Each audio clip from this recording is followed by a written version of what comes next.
जय जोहार संगवारी हो। आप जम्मो झन के स्वागत है हमार यहाँ छत्तीसगढ़ के चैनल में। तो जैसे कि संगवारी हो आप मतलब पता है कि छत्तीसगढ़ में जाड़ बाढ़ गए है और अलकरहा जाड़ बाढ़ गए है। तो जाड़ के मौसम मतलब घूमे फिरे के मौसम और पिकनिक जाए के मौसम।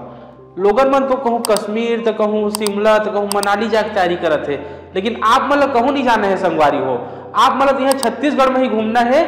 और कहाँ जाना है? मैनपाट जिला की थे छत्तीसगढ़ के शिमला।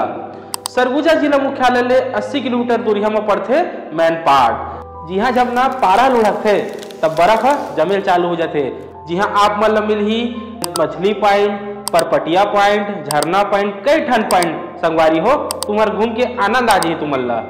वहाँ मिली आप मतलब बुद्ध मंदिर, वही मैनपाट में रिहन और मांड जना सरगुजा के जीवन दायनी नदी तेखर उद्गम होए है। तो ये सब ला सुन के संगवारी हो आप मन के पक्का मन करत हो मैनपाट जाए के। तो जल्दी जल्दी प्लान बनावा और सीधा निकलो मैनपाट पर। और वहाँ संगवारी हो एक चीज झन बुलाहू घूमे के बाद हमार कमेंट बॉक्स में कमेंट करके जरूर बताओ कि तुम्हारा जगह कैसे लगी।